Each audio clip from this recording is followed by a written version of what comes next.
50분까지 하고 10분 쉬고, 그럼 4시 10분까지 하고 10분 쉬고 그래야겠다.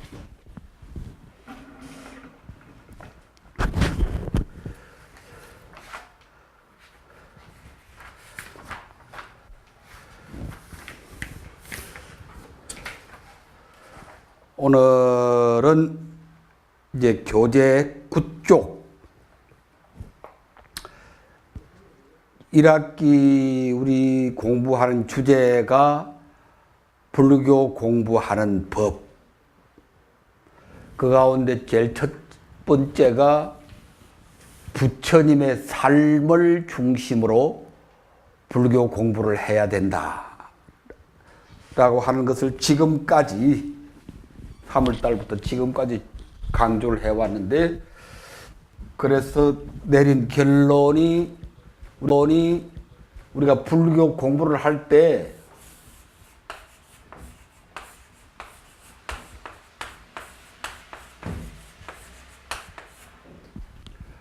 붓다 스타디를 해야 된다. 붓다 스타디. 부처님 공부하기.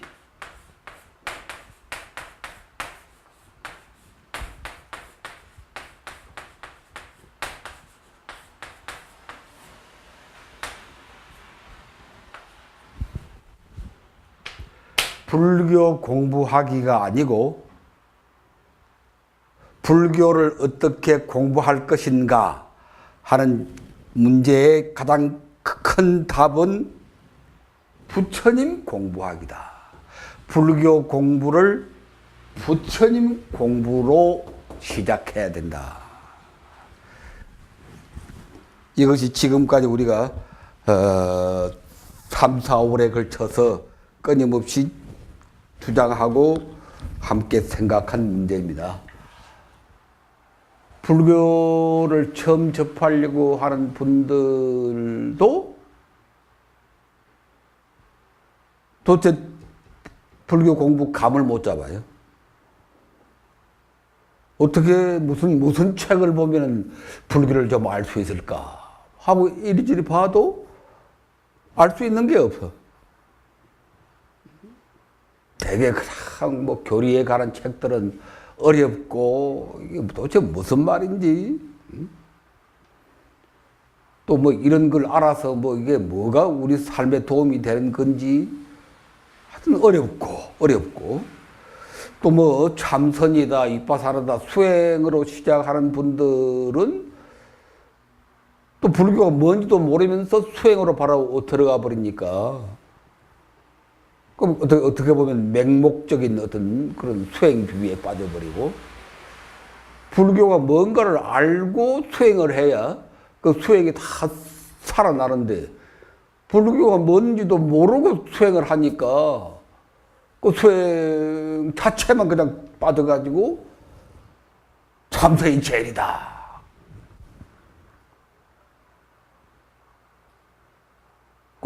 그런 우리나라 특히 조계종은 선종이라고 자처하면서 참선이 제일이다 지금도 막 자랑하거든. 누가 뭐라고 그러면 참선을 하라고 말하지. 한마디로 무식하게, 그게 마치 불교의 어떤 특징이고 불교의 어떤 뛰어난 것인 양.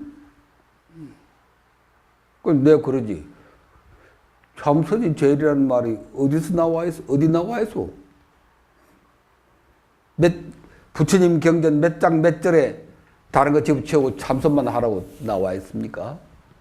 내가 물어보지. 참선이 제일이라는 말 어디 나와 있어요? 뭐 육조 해능 대사가 뭐 달마 대사가 뭐 그분이 불교요?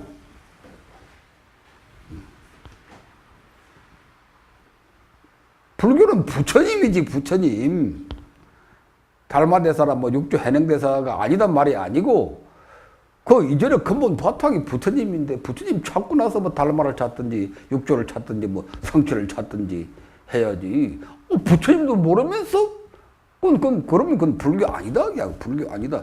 뭐 달마교든지 해능교든지 성취교지. 그건 불교 아니다. 그래서 우리가 불교 공부를 할 때 제일 중요한 것이 부처님부터 찾자. 지금까지 이게 전혀 그런 생각이 없어가지고 불교 공부한다 그러면서 무슨 뭐 경이나 자꾸 들여다보고 앉았고 또 무슨 뭐 이론 서적이나 또 잔뜩 들여다보고 앉았고 아까 말한 것처럼 수행이나 뭐 잔뜩 뭐 빠져 있고 그래서는 불교 공부 바르게 하는 게 못 되고 그래서 그렇게 해봤자 아무리 몇십 년 해봤자 점차 멀어져 갈 뿐이니까 처음 출발부터 바르게 하자. 시간도 별로 없는 우리 인생에 그렇게 불교 좀 한다고 뭐 경 공부 몇십 년, 뭐 삼선 몇십 년 이렇게 낭비할 시간이 도대체 어디 있어요? 우리가 하루가 급하고 내일 죽을지 모레 죽을지 우리 발등에 떨어진 불들이 엄청나게 많은데 우리 사회적인 문제, 개인적인 문제 엄청나게 고통스러운 문제가 많은데 몇십 년 공부해가지고 몇십 년 수행해가지고 도통해가지고 언제 그걸 우리가 해결하겠느냐? 그렇게 해서는 안 된다. 시간이 별로 없으니까 바른 길로 가야 된다. 바른 길로 가는 게 가장 빠른 길이다. 지름길이 없다. 지름길이 없으니까 단박 어떻게 뭐 깨친다? 그런 거 없으니까 바른 길로 가야 돼. 그게 제일 빠른 길이다. 바른 길로 가는 게 제일 첫째가 부처님, 이 부처님은 이제 부다서가모니를 말합니다. 부다서가모니께서 어떻게 사셨는가를 먼저 공부를 해야 된다. 그걸 우리가 부다스타디, 부처님의 삶을 공부하기, 부처님 공부하기. 또 부처님 공부하기라고 하면 또 교리 쪽으로 또 달리는 사람들이 또 많아요. 교리. 뭐 초기 불교는 초기 불교대로, 대성 불교는 대성 불교대로 그 교리가 또 어마어마하게 많거든. 아이고 골치 아파.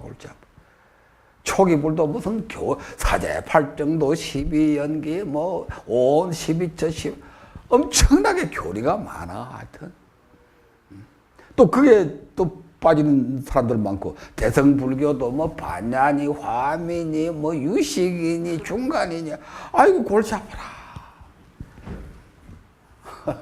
그 진짜 죽을 때까지 해도 끝도 없고 한도 없습니다. 그렇게 빠지면 안 돼. 부처님 공부도 잘못하면 또 교리로 이렇게 가버리니까 그렇게 하지 말고 부처님의 삶, 부처님의 생애, 부다스타디가 뭐냐? 부처님의 삶을 공부하는 것이다. 부처님의 삶을 뭐라고 그랬어요?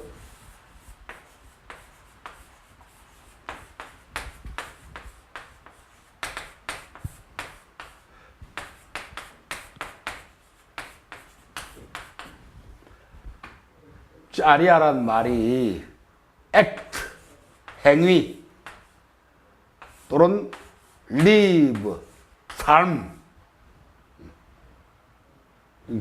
짜리아란 말이 삶이란 뜻이거든. 부처님의 삶, 부다 짜리아. 이걸 책으로 쓴 게 뭐라고 그랬습니까? 붓다 짜릿다라고 그랬죠. 붓다 짜릿다. 마명보살이 쓴 부다의 삶을 찬탄한 시집.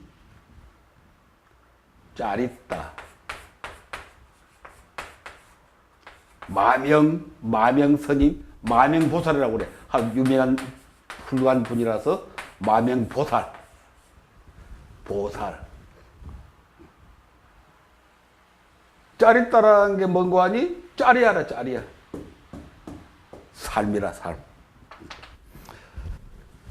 그래서 다시는 더 헤매지 말고 이 강의를 듣는 우리 학인들부터 지금부터 부처님 공부하는 법을 다시 시작해서 부처님의 생애를 공부해야 된다. 그것으로부터 들어가야 한다. 다음 이제 오늘 두 번째는 그쪽에 사회적 문제의식으로 불교를 공부해야 된다. 투철한 사회적 문제의식으로 불교를 공부하라. 1. 초기 불교의 발생과 전파는 초기 불교, 여기서 말하는 초기 불교는 붓다의 불교, 석가모니의 불교를 말합니다. 이 초기 불교라고 하는 말도 좀 애매해가지고 부처님 당시의 불교도 여기에 포함되지만 또 그 이후에 한참 제자들이 했던 불교도 여기에 포함이 되기 때문에 여기서 말하는 초기 불교는 부처님 당신의 불교, 서가모니 부처님 당신이 실제로 하셨던 불교, 그걸 정확하게 표현하면 붓다의 불교, 그렇게 말하는 게 좋겠습니다. 붓다의 불교는 그게 발생하고 그게 전파한 것은 historical phenomenon 그랬죠. historical이라는 말은 역사적인, phenomenon이라는 말은 현상, 어떤 벌어진 현상이다. 그리고 이 말이 무슨 말인 거 아니? 기원전 624년에 부처님이 아기 왕자로 오셔서 기원전 544년에 팔순 노인으로 돌아가실 때까지 그 80년간, 근데 그 80년 동안에 이제 불교가 생겨나고 불교가 이렇게 전파되어 갔는데 이것은 하늘에서 떨어진 일이, 생겨난 일이 아니다. 하늘에서 뚝 떨어진 게 아니다.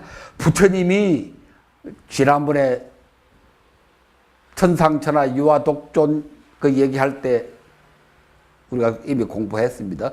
부처님이 도솔천에서 뚝 떨어진 게 아니다 그랬죠. 구원을 갈망하는 당시 인도 민중들의 염원 속에서 부처님이 오셨다. 그 당시 인도 민중들 하면 바로 그게 이제 역사입니다. 그게 역사. 하늘이 아니라 바로 이 지상의 역사, 역사적인 현상. 지금까지 우리가 불교를 접할 때 또 이런 생각이 전혀 없었어요. 그래서 철초파일 날 그냥 느닷없이 그냥 부처님이 저 도솔천에서 육아백상 흰 코끼리를 타고 그냥 내려오셨다. 그러니까 중생들이 좋아했다. 뭐 그런 식으로 그냥 너무나 비상적으로 신화적으로 봐버렸기 때문에 또 불교를 잘 못 보게 되는 것이다. 그게 아니고 불교는 철저하게 역사적인 현상입니다. historical phenomenon.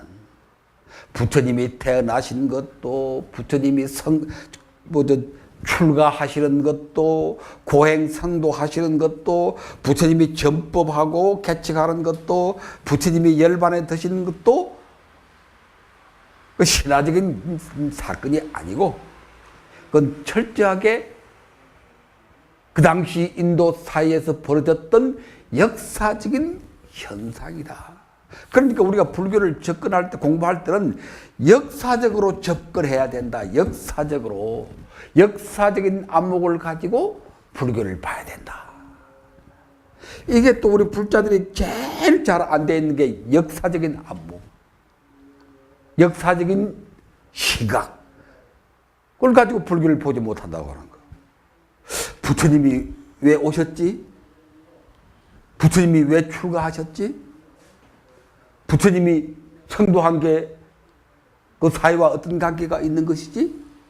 부처님은 무엇 때문에 편안하게 정말 열반에서 잘 지냈을 수도 있었는데 그렇게 고생을 하면서 죽는 순간까지 그렇게 전법을 하셨지? 그러니까 이 모든 것들을 역사적인 입장에서 볼 수 있는 그런 시각이 우리는 너무너무 결여되어 있기 때문에 불교가 그냥 공중에 떠버리고 말았다. 우리 불자들의 가장 큰 결점이 역사적인 안목이 없다는 겁니다. 역사적인 안목이 없다는 말은 사회적인 안목이 없다. 역사라는 입장에서 불교를 바라볼 줄 모른다. 불교 학자들도 대부분이 불교만 알았지 역사를 몰라. 간단히 쉽게 말하면 역사에 대해서는 무식해. 그러니까 역사적인 시각으로 불교를 볼 줄 몰라. 불교에만 매달려가지고 맨날 교리만 따졌지 그런 교리가 왜 생겼는지 누구 때문에 생겼는지 그러니까 불교를 제대로 볼 수가 없는 것이다. 객관적으로 불교를 볼 수 없는 것이다. 불교 속에 파묻혀가지고 그냥 맨날 불교만 했지 실제로 불교가 무엇인가 분명히 드러내지를 못한다. 그래서 우리가 일반 사람들도 요새 그러잖아요. 무슨 문제가 딱 발생하면은 이 문제가 왜 발생했는가 하는 것을 역사적으로 다 검토하잖아요.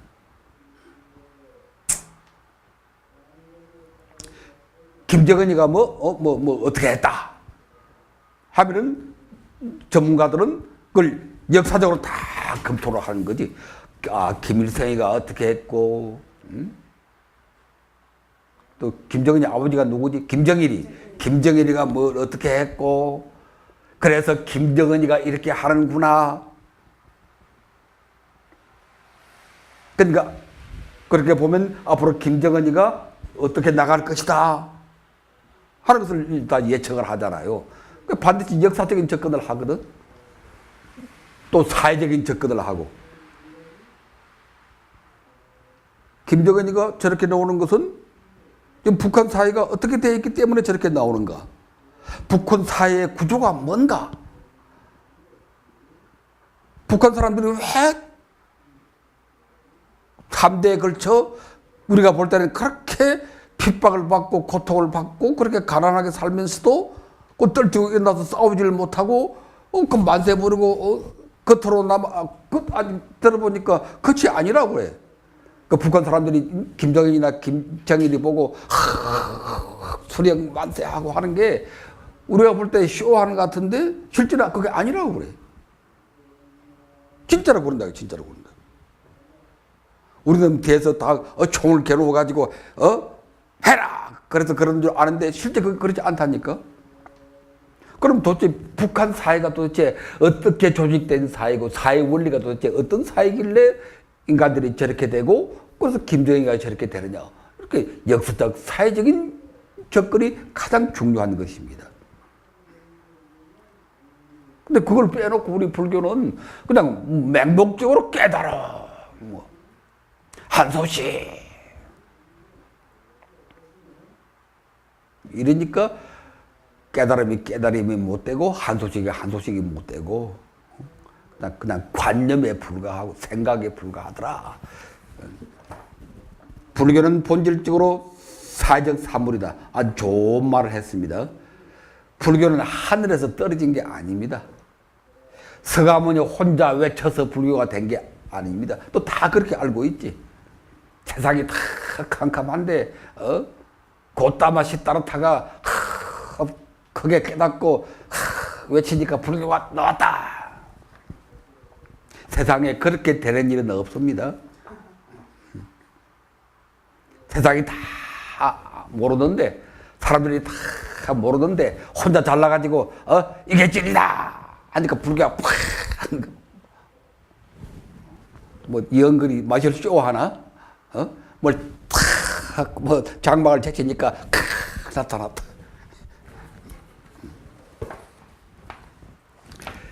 불교가 나타날 때는 반드시 어떤 역사적 사회적 조건이 있습니다. 그게 인가법이요. 그게 인가법. 인가법이 다른 게 아니라 심의 연기가 인가가 아니다 이제. 인가법이란 말은 어떤 역사적 사회적 조건이 있기 때문에 불교라는 것이 나왔다 그렇게 보는 것이 그게 인가법입니다. 아무 인가도 없이 무슨 조건도 없이 역사적 사회적 조건도 없이 사람들은 아무렇지도 않은데 다 맹맹한데 다 눈 감고 잠자는데 석가모니 홀로 일어나서 홀로 등불을 밝혔다. 그 말은 근사하게 들리지만 그게 될 수가 없는 겁니다. 다 눈 감고 자는데 뭐 혼자 뭐 등불을 외쳤다고 뭐 누가 보나?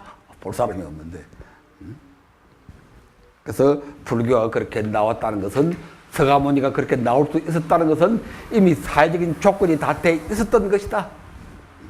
근데 불교는 석가모니의 독창적 산물이 아니고 사회적인 산물이다. 소셜 릴리전. 이렇게 불교를 봐야 됩니다.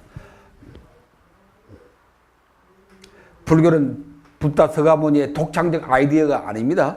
이렇게 말하면 또 말이 많을 거라고. 부처님이 6년 고행을 해서 홀로 탁 우주에 없는 대진리를 깨달으셨는데 그게 무슨 말이냐? 그렇게 될 수가 없는 것이다.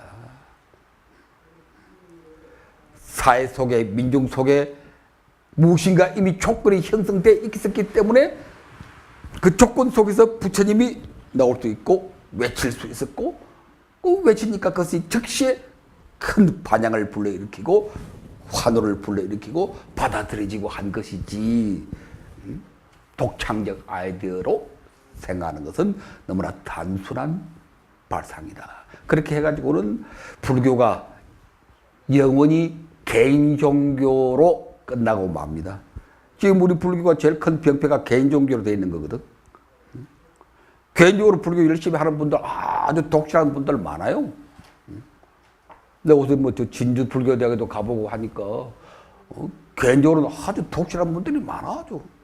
근데 그런 독실한 불자들이 모여가지고 뭐 하느냐? 아무것도 하는 게 없어. 그런 독실한 개인들이 많은데, 불자들이 많은데, 그런 사람들이 많으면 진주면 진주, 부산이면 부산, 광주면 광주, 그 사회가 좀 달라져야 될 것 아닌가? 그런 독실한 불자들이 그렇게 많으면 그 사회가 달라져야지. 근데 아무것도 달라지는 게 없어. 개인적으로 독실한 불자는 많아도 그거로 끝이다. 모여서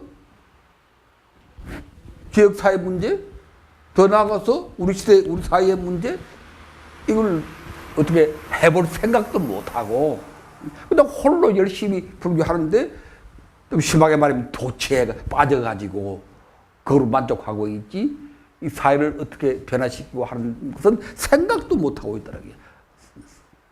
절에 일서가 가서 부처님 섬기고, 스님들 떠받들고, 그거는 잘해. 그거는 잘하지만, 그거로 끝이다. 우리 지역사회에 지금 무슨 문제가 있다? 진주로 말하면 진주 어려운 문제가 있다. 뭐 그게 이렇다 저렇다 나는 잘 모르니까 그런 말이 아니고 하여튼 어떤 지역사회 문제가 있을 때 그런 불자들이 많이 있으면은 그 사람들이 모여가지고 이것을 어떻게 해결하는 것이 바른 해결이다. 이렇게 의견을 제안을 하고 서로 싸우는 사람이 있으면 그걸 중재를 시키고 그런 거 전혀 없다. 왜? 불교는 혼자 하는 것으로 다 굳어져 있기 때문에. 근데 그건 불교 아니다. 그것은 불교 아닙니다. 아무리 불교 독실하게 하는 분이라도 그것을 불교라고 할 수는 없습니다. 혼자교죠, 혼자교. 혼자교. 혼자 열심히 하는 교지 불교는 본질적으로 그런 게 아니다. 불교는 본질적으로 사회적 종교이다. 소셜, 사회적인 릴리전. 여러분 머릿속에 확고하게 탁 심어놔야 합니다. 불교는 처음부터, 발생할 때부터 불교는 태생적으로 사회적 종교이다. 다른 말로 인도 사회가, 인도 민중들이 불교를 만들어냈다. 그 선두의 선분이 부다 석가모니일 뿐이다. 부다 석가모니를 너무 절대시하지 마라. 너무 무상시하지 마라. 너무 서가모니를 너무 무상시 해가지고 그냥 절마다 그냥 큰 뭐 불상을 만들어 놓고 그것도 잘못된 거라. 뭐 그 역사적으로 발전해 온 거니까 전혀 부정하지는 않겠지만, 근데 근본을 알아야지. 근본을 알고 부처님 홀로 잘난 게 아니고 그 시대의 민중들과 더불어, 그 시대의 많은 사람들과 더불어 부처님이 함께 있었다. 이렇게 사회적으로 부처님을 보면은 부처님을 섬기고 받드는 것도 방법이 달라지는 것이지. 그렇게 큰 절 지어놓고 몇십억짜리 이 불상 만들어 놓고 그게 뭐 불교인 것처럼 그런 짓은 안 하게 되는 것이지. 따라서 투철한 역사의식, 사회의식, 다른 말로 바꾸면 사회적 문제의식. 이 말을 아주 우리가 명심해야 됩니다. 오늘의 한국 불교를 살리려면은 제일 우리에게 필요한 게 사회적 문제의식이다.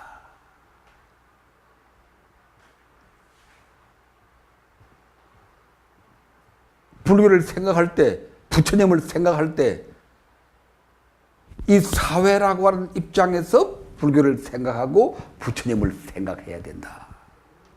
불교가 이 사회에서 어떤 위치를 가지고 있는가?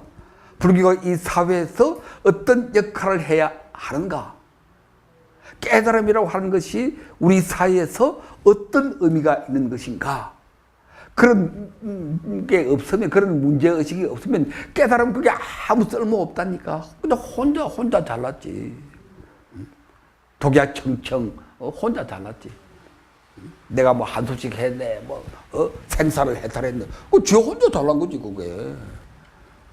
그게 내하고 무슨 상관이 있어 그게? 우리 시대에 많은 사람들하고 그게 무슨 상관이 있어요? 몇십 년 참선해가지고 화두를 타파하고 깨달았다. 좋다 그게 좋다.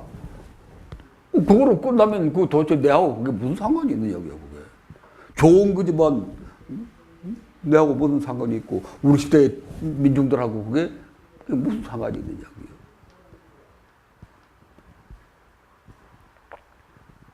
그래서 우리가 불교를 바르게 하려면은 우리에게 가장 요구되는 것이 사회적인 문제의식이다. 철두철미하게 내가 제일 듣기 싫어하는 말이 깨달음의 사회하라는 말. 몇 년 전에 조계종의 송석월주 스님이라고 하는 분이 총무원장이 되더니 탁 들고 나는 말이 깨달음의 사회화.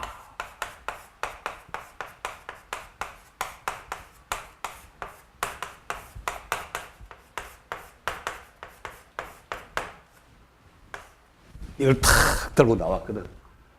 그때 뭐 한때 또 뭐 불교 언론에서 뭐 이걸 내세하고 야단했는데 지금은 뭐 흔적도 없지만 이걸 줄여서 깨사 운동을 해요. 깨사 운동. 깨달음의 사회화. 근데 저 말 듣고 참 어이가 없어가지고 깨달음이라고 하는 것 자체가 어떤 사회적인 각성인데 그 깨달음을 나 홀로 하는 것으로 생각하니까 이런 말이 나오지. 깨달음은 나 혼자 하는 거니까 그 깨달음을 사회적으로 확장시켜서 사회를 변화시키자 그런 건데 그게 틀린 생각이지. 깨달음은 이건 나 홀로 것이 아니다 그냥. 나 홀로를 뭐라고 그래? 독각이라고 그래. 독각.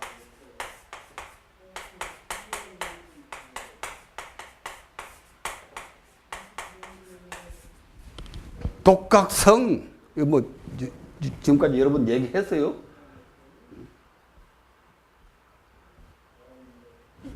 독각, 내 홀로 깨달았다. 그것도 깨달은 건 깨달은 겁니다. 그런 깨달음이 있어요 분명히. 몇십 년 화두를 들고 참선했더니 어느 순간에 사랑돼지가 밝아오더라. 확철되어 했다. 그 부정하는 게 아니라고 있습니다. 그러나 그게 그거로 끝나면은 그게 아무리 근사해도 그것은 독각에 불과하다. 독각이라고 하는 게 있긴 있지만 불교의 본질과는 거리가 먼 것이다. 그것도 깨달으면 깨달음이라. 그래 절에 가면은 독성각이 있다고 그러잖아. 독성각. 독성각.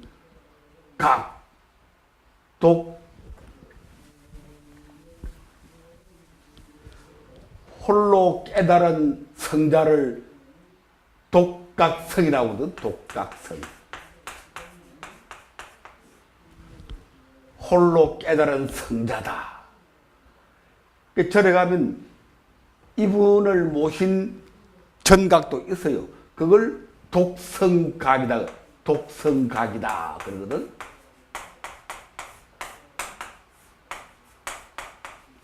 독성각. 집각자. 독각성을 모시는 집이다. 절에 가면 있다니까. 큰 절에 가면 독성각이 다 있어요. 통도사 뭐 행사 큰 절 가면 다 있다니까. 또 웬만큼 큰 절에 가도 독각성이 다 있어요. 독성각이 다 있어. 근데 그 독성각은 저 한쪽 기통에 조그맣게 한 평짜리 조그맣게 한 평짜리 집이야. 그 사람 들어가서 그냥 절하기도 비좁을 정도로 조그맣게 지나다. 홀로 깨닫는 거지. 니는 여기 있거라고요. 인정해. 한수직 한 개 인정해. 그럼 그거로 끝나면은 당신은 독성각에 불과하니까 벽지불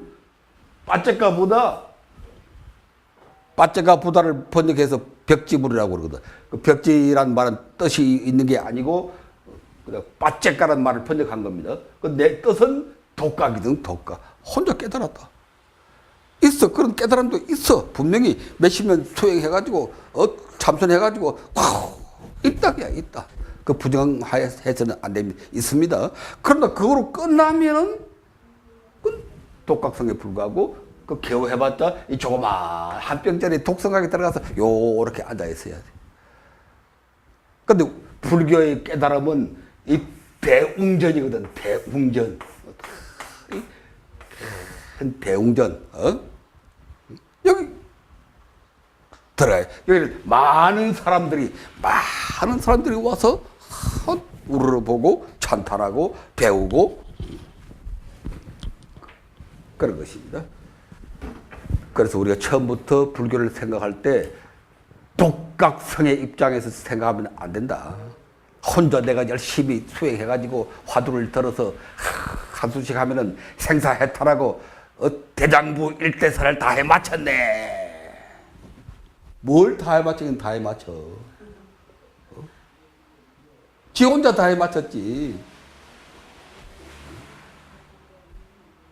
한 발짝만 나가면 밥도 못 먹고 병들어서 죽어가는 사람들이 무수히 들끓는데 좌판이 우판이 서로 죽이려고 막 남북은 고사하고 남남끼리 서로 지금 잡아먹으려고 지금 아우성을 치는 세상인데 대장부 일대사를 뭘 대장부 일대사를 다 해마쳤느냐 이야. 도대체 착각도 보통 착각이 아니고 그건 깨달음이 어떻게 보면 정확하게 말하면 인정했지만 여기서 뭐 그것도 있다고 그랬지만 그건 어떻게 보면 깨달음도 아니라 실제 깨달음은 본질적으로 사회적 각성이다.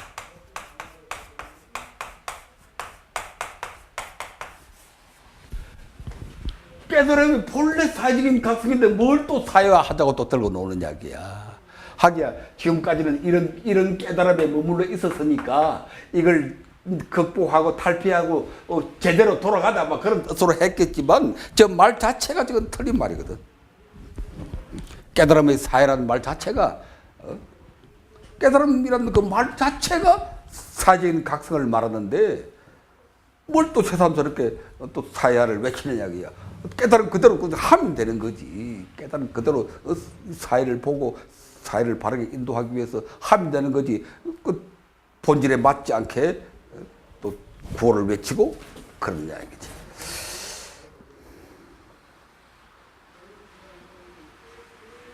사회적 문제의식, 치열한 사회적 실천 없으면 불교 없고 깨달음 없다. 사회적 문제 의식이 없으면은 바른 깨달음 없습니다. 깨달아봤자 혼자 깨달은 거고, 큰 본질적으로 인정하지만 불교는 대자대비하기 때문에 그런 깨달음도 다 인정하고 문을 열어놓지만 그건 본질적으로 깨달음 거리가 먼 것이다. 불교에서 말하는 불교가 추구하는 깨달음은, 우리 불자들이 추구하는 깨달음은 사회적인 각성. 이 세상을 어떻게 구제할 것인가, 그것에 대한 바른 깨달음이라.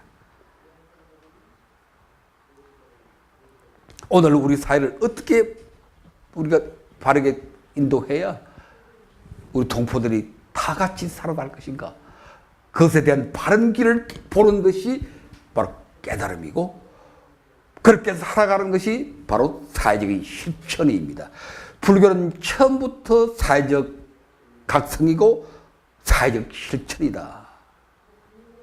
사회적 실천 하니까 불교 따로 있고 사회적 실천 따로 있는 줄로 또 알아. 그래서 내가 이번에 몇 년 전에 쓴 논문이 이제 초기 불교의 사회적 실천 아닙니까? 그 책이 어떻게 요에게 복이 많아가지고 상복이 많아가지고 작년에는 조계종의 불서 대상을 타고 또 금년에는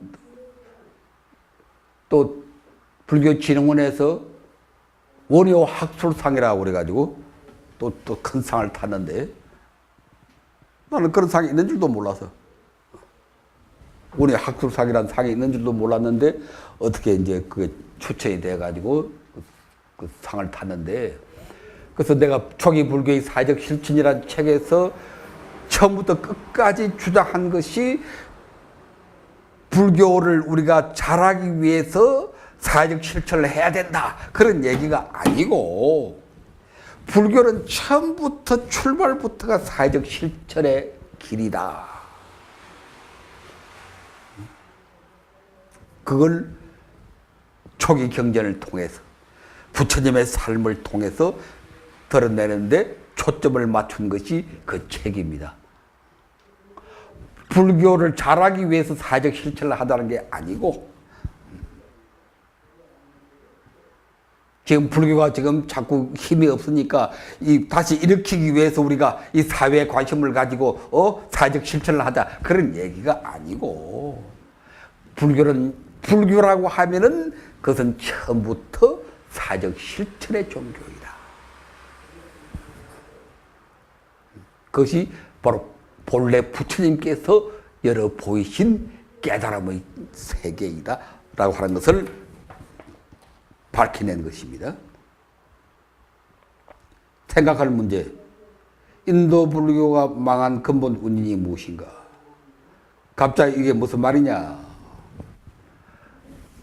부다 서가모니께서 큰 깨달음을 이루시고 이걸 펼치면서 불꽃처럼 번져갔거든, 불교가. 요새 산불 많이 나잖아요. 저기 설악산 신흥사가 아니지, 낙산사가 막 타고 그랬는데 그 거대한 산불이 누구도 못 막거든. 뭐 헬리콥터가 아니라 무슨 콥터가 와도 못 막는데, 요새 LA 같은 데 봐도 그 미국 같은 나라도 산불이 한번 터지니까 도저히 못 막대. 뭐 사람이 죽고 뭐 야산하고, 미국 같은 나라도. 그런데 이 부처님이 한번 외치니까 이 불교가 거대한 산불처럼 확 번져갔거든. 이게 참 놀라운 일입니다. 왜 그렇게 됐는고 하니, 아까 말한 것처럼 부처님이 잘나서 그래 된 게 아니고, 물론 부처님 잘나기야 잘났지만 홀로 잘나서 그래 된 게 아니고, 그 당시 인도의 역사적 사회적 조건이 그런 새로운 길을, 새로운 물길을 고대하고 있었다. 대망하고 있었다. 그 기다리는 그 대망 속에 부처님이 답을 보여주신 것이다. 그러니까 그게 불꽃처럼 받아들여졌다. 막 그런 얘기인데, 그래서 인도 불교가 크게 성공을 거둡니다.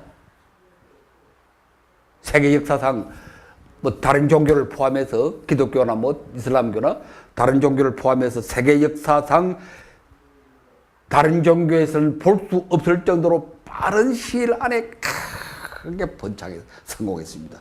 기독교도 그렇게 크게 초기에 그렇게 성공하지 못했습니다. 예수는 뭐 3년밖에 뭐 그 전도 활동을 못했기 때문에 예수 당시에는 그 기독교가 미미했고 그 이후에도 그냥 탄압을 받아가지고 몇백 년 동안 그냥 제대로 맥도 못 썼고 그 로마 제국으로 넘어가면서 이제 로마 제국이 탄압하니까 저기 지하에 가서 지하 예배당 만들어 놓고 지금도 그런 유축돼 나오잖아요.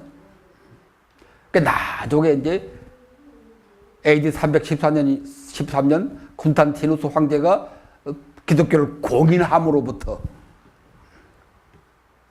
그리고 예수로부터 한 300년 뒤에 비로소 이제 기독교가 이제 말하자면 활기를 치고 번져가는데 불교는 그 즉시에 그냥 그 즉시에 우리가 지난번 마가다의 대행진 그 봤던가 모르겠네.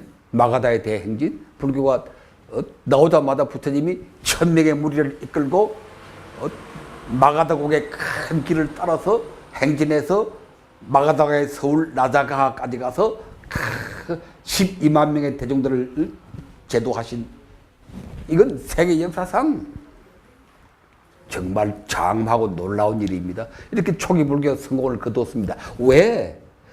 불교는 처음부터 사회적 종교로 출발했기 때문에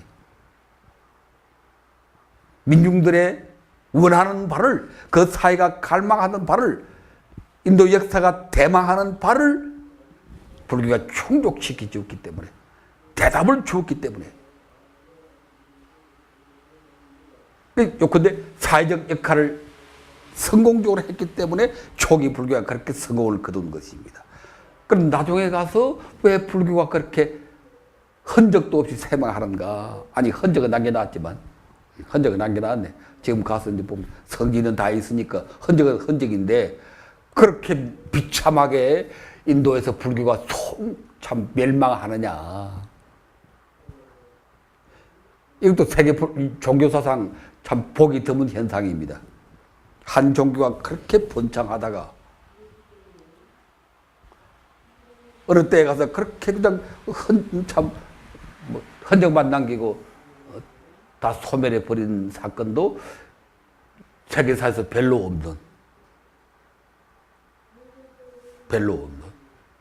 지금 기독교를 봐도 기독교의 발상지인 이스라엘 해서 살아있잖아요 지금.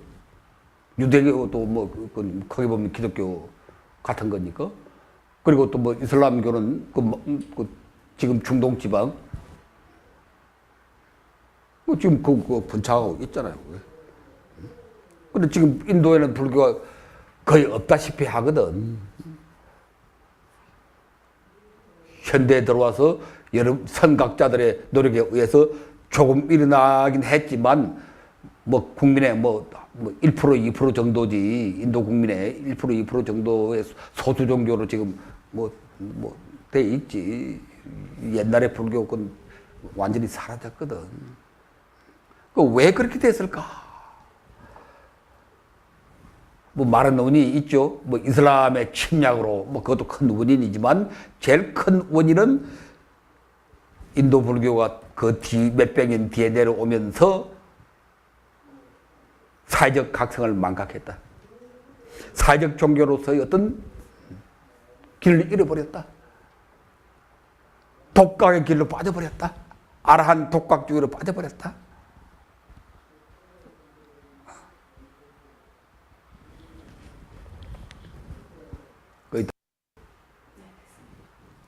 그쪽 초기 불교의 성공, 초기 불교의 위대한 성공 지금 말했습니다.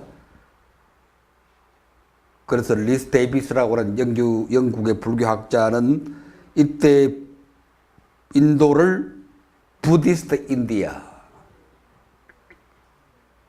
불교도의 인도 대륙. 인도가 얼마나 넓은 대륙인데 요새는 우리가 인도를 하나의 나라라 생각하지만 이때는 인도가 하나의 거대한 대륙입니다. 여러 수십 개의 나라가 그 속에 들어있는 거대한 대륙인데 인류 역사상 일대 기적이다. 이렇게 짧은 시일 안에 불교가 인도 대륙으로 퍼져간 것은 다른 종교에서는 도저히 상상도 할 수 없는 참 불교는 빛나는 성공을 거두었다. 왜 그랬을까? 사회적 응답, 사회적인 역할, 사회적인 구원, 여기에 성공했기 때문에 이것은 기원전 7, 5세기 인도의 위기적 시대 상황 속에서 불교가 시대 정신으로서, 시대 정신이라는 말은 그 시대를 이끌어가는 정신이다 그런 뜻입니다.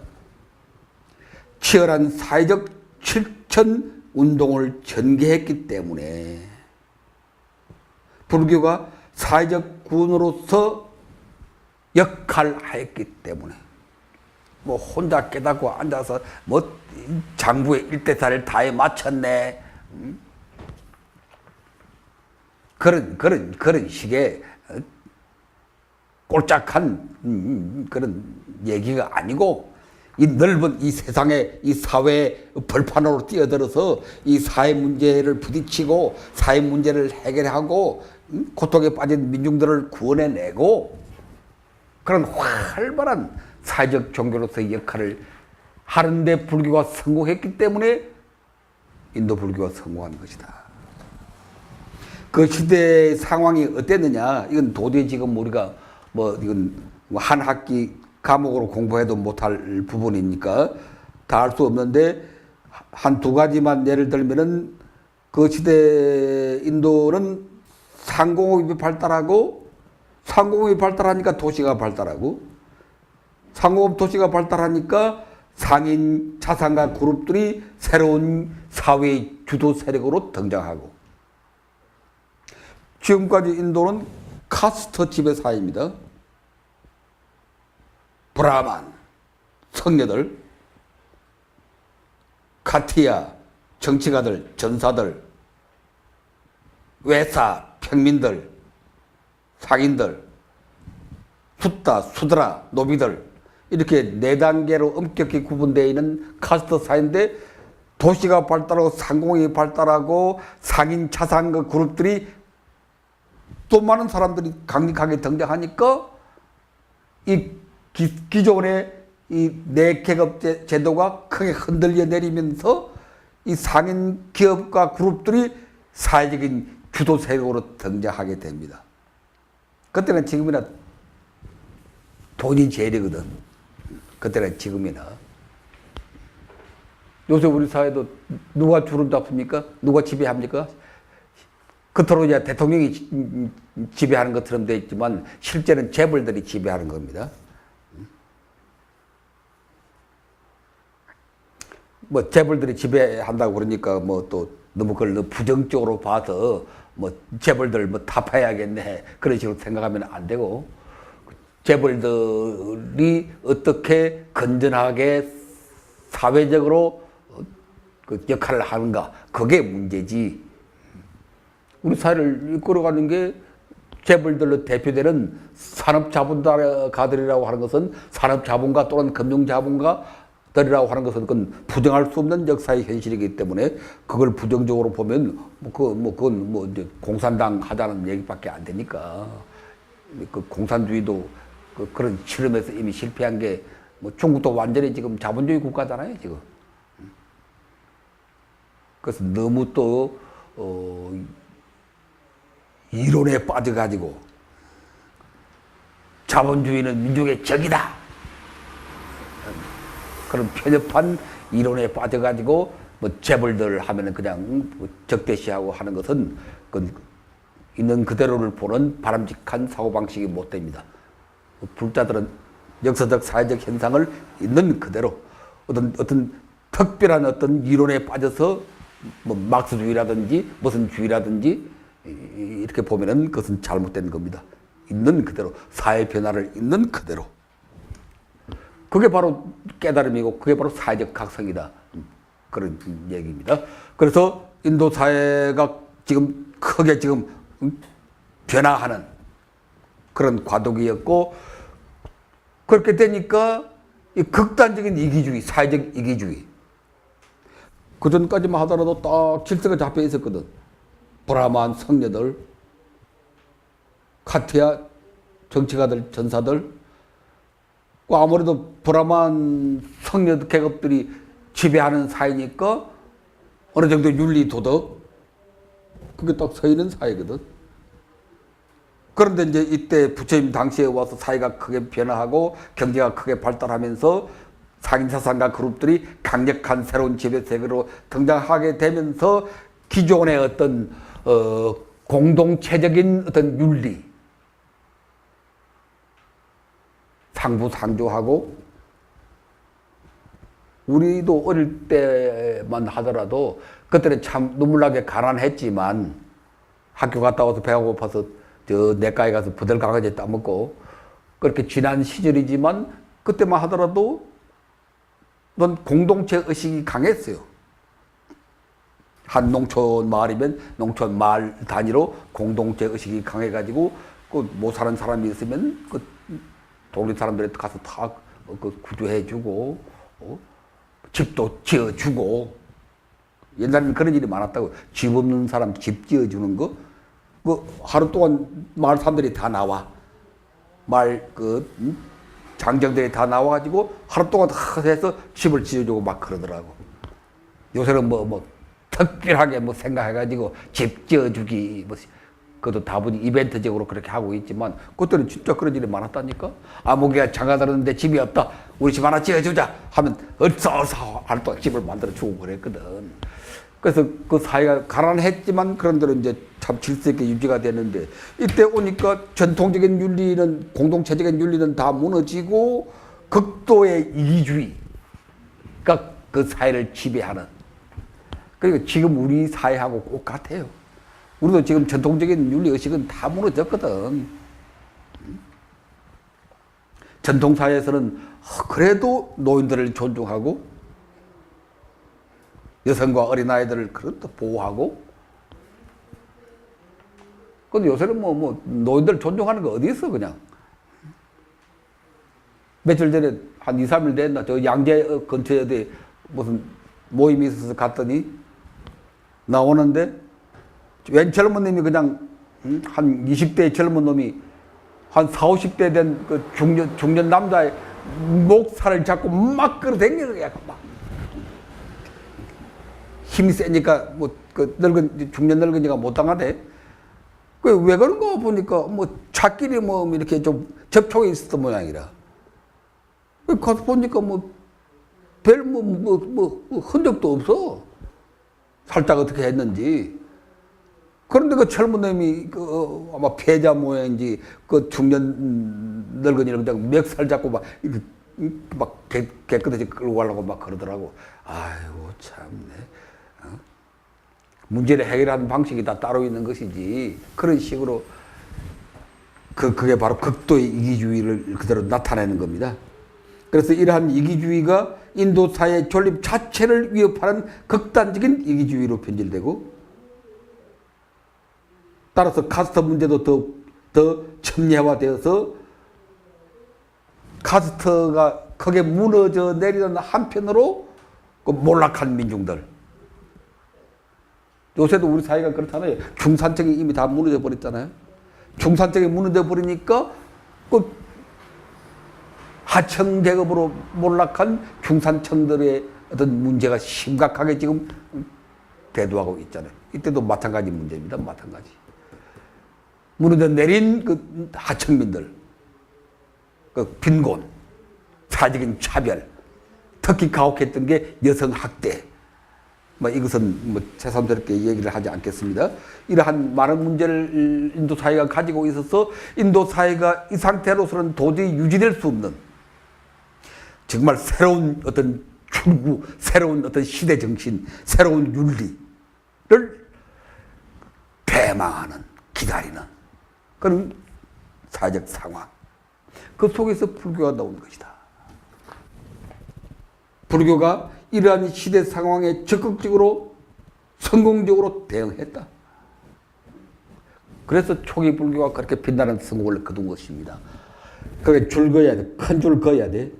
이러한 시대 상황에 적극적으로 성공적으로 대응했다. 오늘 한국 불교가 참 그야말로 벼랑에 서 있잖아요. 아니, 벼랑에서 이미 떨어졌지. 벼랑에 서 있는 게 아니고 벼랑에 이미 떨어졌습니다. 워낙 불교가 진리가 고매하고 뿌리가 깊으니까 아직도 좀 버티지. 아직도 좀 버텨. 그래도 촉발되면 어쩌면 사람들이 모이고 버티기는 버팁니다. 그러나 이미 벼랑에서 떨어졌습니다. 불교는. 우리 사회의 모든 리더십을 기독교가 다 장악하고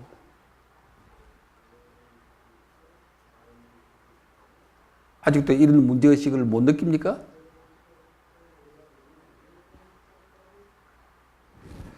왜 이렇게 되었는가? 여기 나와 있잖아요. 이러한 시대 상황에 적극적으로 성공적으로 대응하지 못했기 때문에, 대응할 생각도 전혀 없었기 때문에, 대응해야 한다는 깨달음도 전혀 없었기 때문에, 대응해야 한다는 이러한 시대적인 변화를 우리 구한말 조선왕조의 멸망으로부터 시작된 우리 한민족의 위기 상황,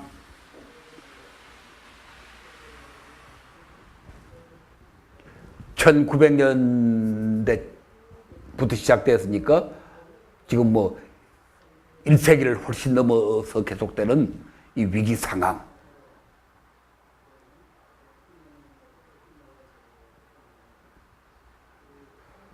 계속되고 있다고 봐야 됩니다. 조선 왕조의 멸망으로부터 시작된 1910년에 망했으니까 지금 100년이 좀 넘었죠. 100년 넘은 게 지금 한국적 위기 상황은 계속되고 있다. 지금 남북이 대치하고 남쪽에 남남의 좌우 갈등이 이렇게 첨예하고 지금 우리 민족적 위기 상황이 계속되고 있다는 그런 얘기입니다. 이런 위기 상황에 우리 한국 불교가 어떻게 해볼 생각조차 없었잖아요.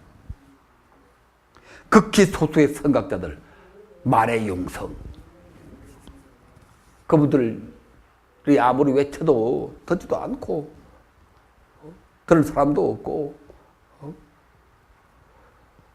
지금도 마찬가지고, 지금도 종단들이 좀 이제 모양을, 체제를 갖추어 가지고 여러 가지 활동들을 하고 있지만, 그것도 어떻게 보면 그냥 구색 갖추기식이고, 불교가 본질적으로, 불교인들의 의식이, 스님들의 의식이, 제가들의 의식이 본질적으로 가치관이 변하지를 않고 있잖아요. 깨달음 따로 있고, 사회화 따로 있고, 개인의 견성 따로 있고, 사회의 각성 따로 있고. 초기 불교 운동이 이렇게 해서 전개되었는데, 1. 상인이 주도 세력으로 등장했다. 초기 불교가 성공한 실제적 원인 가운데 하나가 상인 기업가들이 주도 세력으로 등장했다는 겁니다. 불교도 사회적인 종교이기 때문에 사회적 조건을 갖추지 못하면은 진리가 고매하고 그냥 말에 불과하다니까. 뭐 고매하지 않은 진리가 어디 있어요? 다 고매하지. 다 고매하지. 불교만 고매합니까, 어디?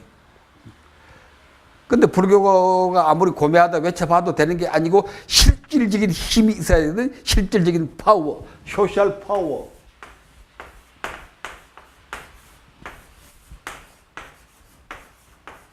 지금 우리가 아무리 억울하다고 외쳐봤자 누구도 하나 고개도 안 돌리잖아요, 지금. 왜? 우리가 힘이 없으니까 모든 리더들이 다, 기독교인들이 다 장악하고 있으니까. 근데 이때 인도 불교는 이 상인들이 주도 새로 등장했다. 그 사회적인 파워를 가졌다. 그 상인들을 뭐라고 그러는 거 아니? 가하빠띠 또는 세띠 가하빠띠.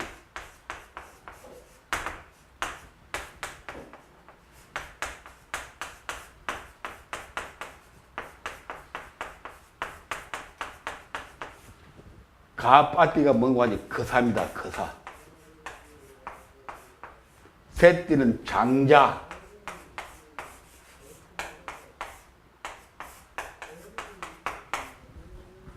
그래서 이 둘을 구분할 건 없고 거의 되게 같이 나오니까 장자거사. 우리는 지금 거사라는 말만 쓰고 있지만 실제 초기 경전에서는 이 두 말이 같이 주로 많이 쓰이고 있습니다. 장자거사, 장자거사.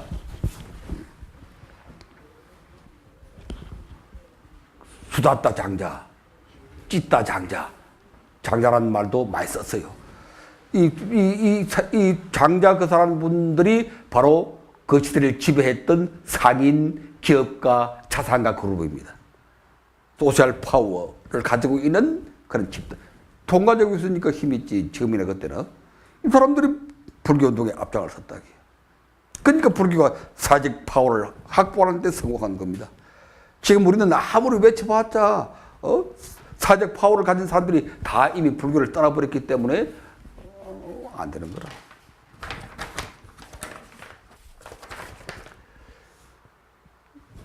십족 제일 위에. 그리고 불교는 이때 이기주의에 대한 적극적인 치유 방법을 제시했다. 인도 사회의 가장 큰 병폐가 그때 이기주의라고 그랬죠. 이기주의. 이기주의가 인도 사회를 지금 붕괴시키는 큰 원인인데 불교가 등장하면서 여기에 대해서 적극적인 처방을 제시했다.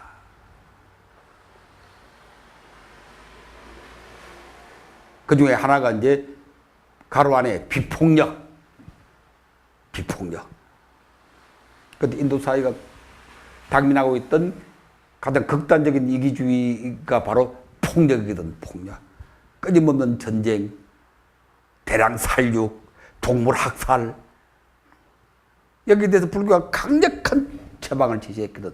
그게 바로 비폭력, 아힝사, 비폭력.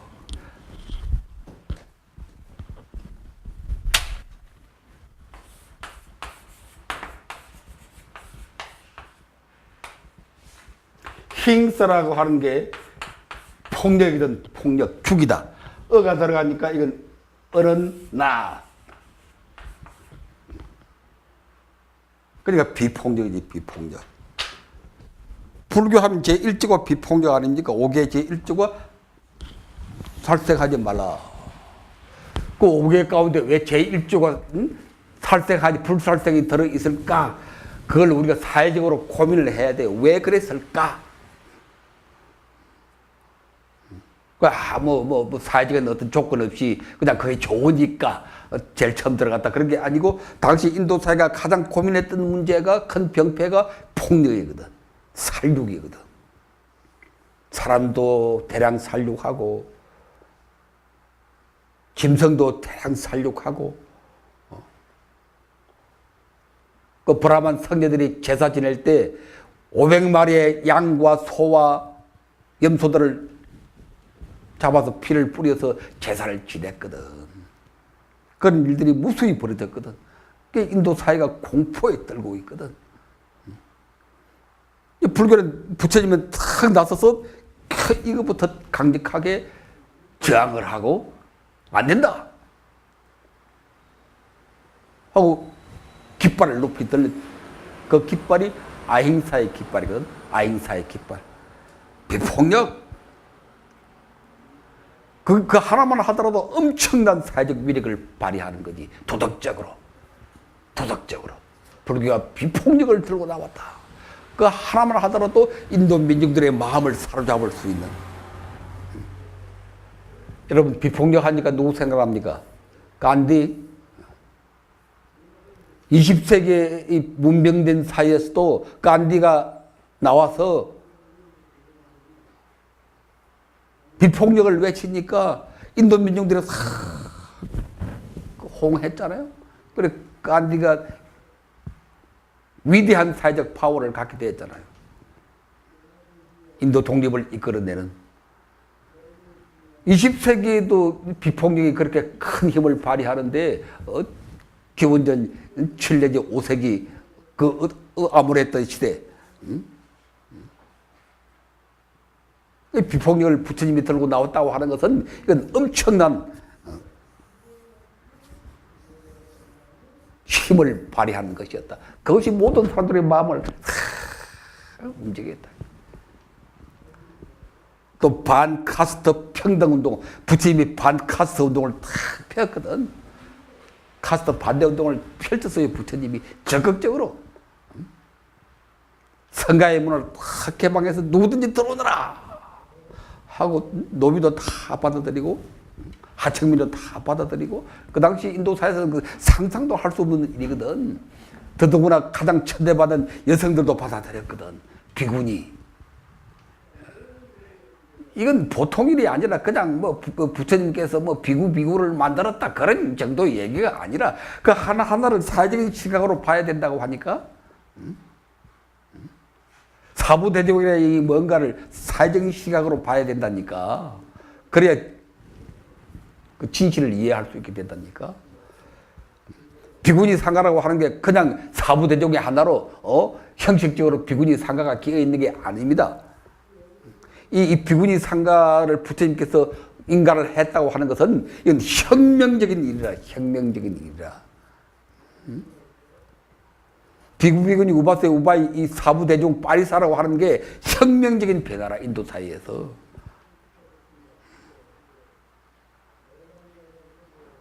그 당시 인도 여성들은 이건 인간도 아니라 귀족의 부인이라 하더라도 이건 인간 취급을 못 받았습니다. 부처님께서 문호를 개방해서 비구니들의 출가를 인가를 했거든. 이건 인류 역사상 엄청난 이건 축복이라. 인류 역사상. 오늘날의 여성들의 어떤 이 지위, 여성들의 인권 이렇게 향상된 데는 부처님의 역할이 결정적으로 작용한 겁니다. 우리나라 세계 여성들은 부처님한테 감사해야 된다고. 그것도 모르고 그냥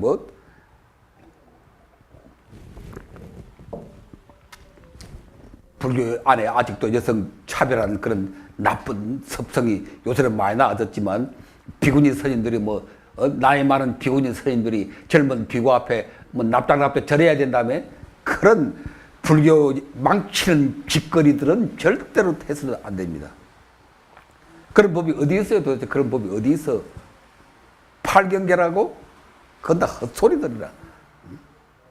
그건 2600년 전 그 당시 사회에서나 일시적으로 통용되었던 일시적 경과 조치에 불과한 것이지, 2600년이 지난 지금 나이 많은 비구니 스님들이 나이처럼 비구한테 절해야 된다고? 그건 불교 아니라 불교 망치는 짓거리들이라.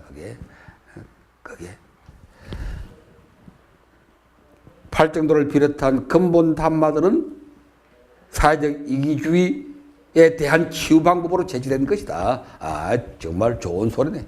불교 교리가 그냥 나온 게 아닙니다. 부처님이 깨달아가지고 이거 고지 멸도구나, 12연기구나, 5, 12대 18개구나 이렇게 해서 나온 게 아니라 그냥 부처님이 깨달아가지고 술술술 나온 게 아니고 그 사회가 요구하는 처방이었단 말이죠.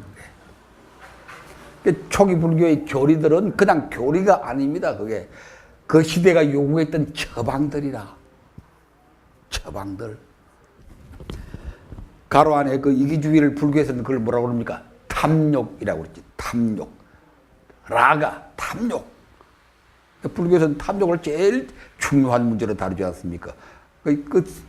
이 사회적 이기주의를 가장 중요한 극복의 대상으로 삼았다, 그런 얘기가 되는 것입니다.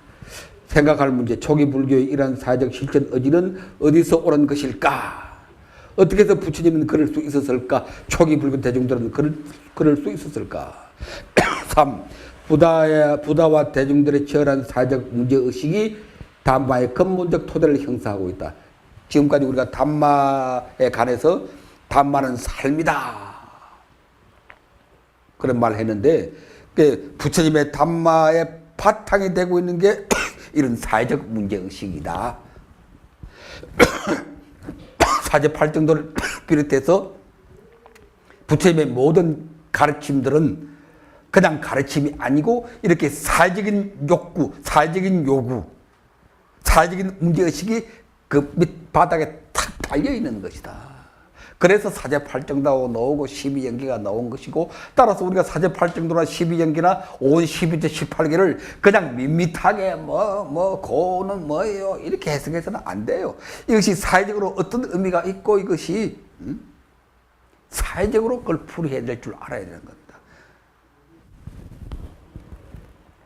법 깨달음이 초월적 명상 수행을 통해서 하늘에서 뚝 떨어진 것 아니다. 잘 얘기했구만. 누가 얘기했노? 하고 앉았으니까 한수적이 열리더라. 한수적에서 먼저 온 것 아니다. 사회 문제, 사회적 민주적 고통들에 대한 부다의 치열한 현실적 고뇌와 칼구, 치열한 사회의식, 사회적 문제의식이 그게 담마가 된 것이다. 어떤 어린 고따마의 고뇌, 부처님이 무슨 그런 사회적인 고뇌가 많았을까 이렇게 생각이 될 텐데 지금 자세히 말할 겨를은 없으니까, 어린 고따마의 고뇌, 농경제 사건 하면 되게 짐작이 되죠. 12살 때 아버지 따라서 밭갈이 행사에 갔다가 그 비참한 농부들의 그 참상, 쟁기에 허리가 끊겨 꿈틀거리는 벌레들, 그걸 물고 달리는 새들, 그걸 보고 고따마가 큰 충격에 빠졌다. 그게 바로 농경제 사건 아닙니까? 그걸 통해서 고따마는 벌써 이 사회적 갈등, 사회적 문제에 대해서 깊은 고뇌를 가지고 있었다. 청년 고따마의 사회적 고뇌, 그 유명한 사문유관, 사문유관이라고 그러면 여러분 다 알죠. 동쪽문 생로병사를 봤다 그런 건데, 불교 개론이나 그런 거 보면은 고따마가 호사 속에 살다가 아무것도 세상을 몰랐는데 우연히 나가보고 생로병사를 알았다 이렇게 순진하게 해석해놨는데, 그런 게 아니고 12살 때 이미 사회적인 고뇌를 느끼고 문제를 알고 있었는데, 고따마가 멍청입니까? 나이가 20이 넘고 장가가고 아들 낳을 때까지 생로병사를 몰랐다는 게 그건 말도 안 되는 그런 해설을 하고 앉았으니까 그 안 되지. 고따마가 발견한 생로병사는 사회적인 고통입니다. 사회적인 문제로서의 생로병사. 내 개인이 죽는다 그런 얘기가 아니고 이 세상 많은 사람들의 비참한 죽음.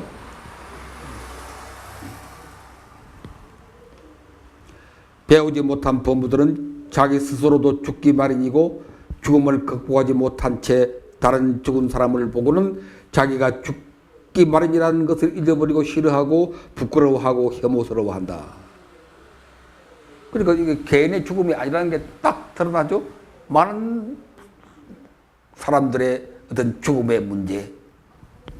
나도 또한 죽기 마련이고, 그러니까 많은 사람들의 죽음이라고 하는 대전제 속에서 내 죽음을 고민하는 겁니다. 불교는 이렇게 문제에 접근하는 것이다. 이것이 사회적 문제의식입니다. 모든 문제를 볼 때 많은 사람들을 전제로 하고 나의 문제를 생각하는 것이다. 근데 지금은 전혀 반대가 돼 있지. 모두 자기 개인의 문제, 나의 고통, 고진밀도의 고도, 내 개인의 고통. 그렇게 하니까 그 사회적 실천이 나올 리가 없지. 그게 아니고 불교는 처음부터 많은 사람들의 문제로부터 시작한다. 죽음도 많은 사람들의 죽음부터 부처님은 그 고뇌하고 있잖아요. 배우지 못한 범부들은, 그 많은 어리석은 사람들, 많은 동포들, 그 속에서 내 개인의 죽음. 이것이 불교의 문제 접근 방식이다 하는 걸 알아둬야 합니다.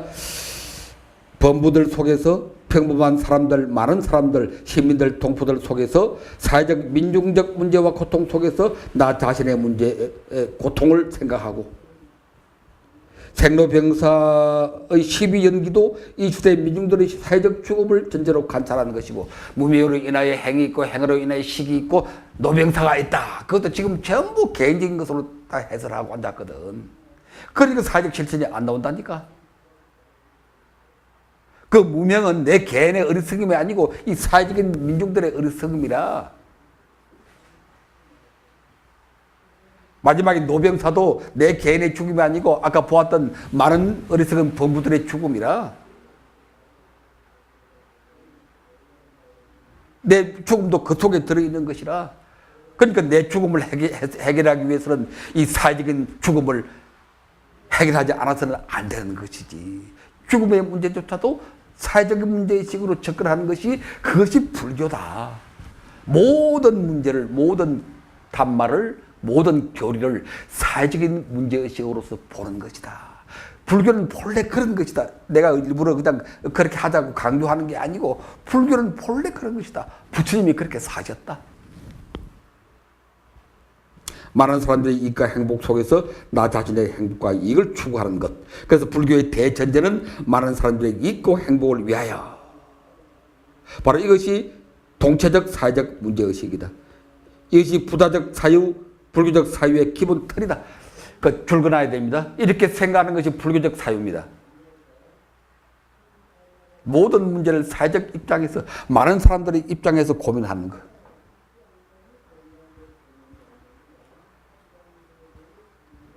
내 개인의 문제는 그 속에 포함되어 있는 거라고. 생사해탈은 내 혼자 한수씩 했다고 생사해탈되는 게 절대 아닙니다. 그건 자기 만족에 불과한 것이지. 이 세상 사람들을 어떻게 죽음의 고통에서 구해낼 것인가? 그 문제에 대한 답이 나왔을 때 내 생사 문제도 해결되는 것입니다. 그것이 불교적인 생사해탈입니다. 한소식 하고 생사해탈했네. 뭐 물구나무 서서 죽네. 그게 아니라는 거. 그게 아니라는 거. 자, 오늘은 여기까지.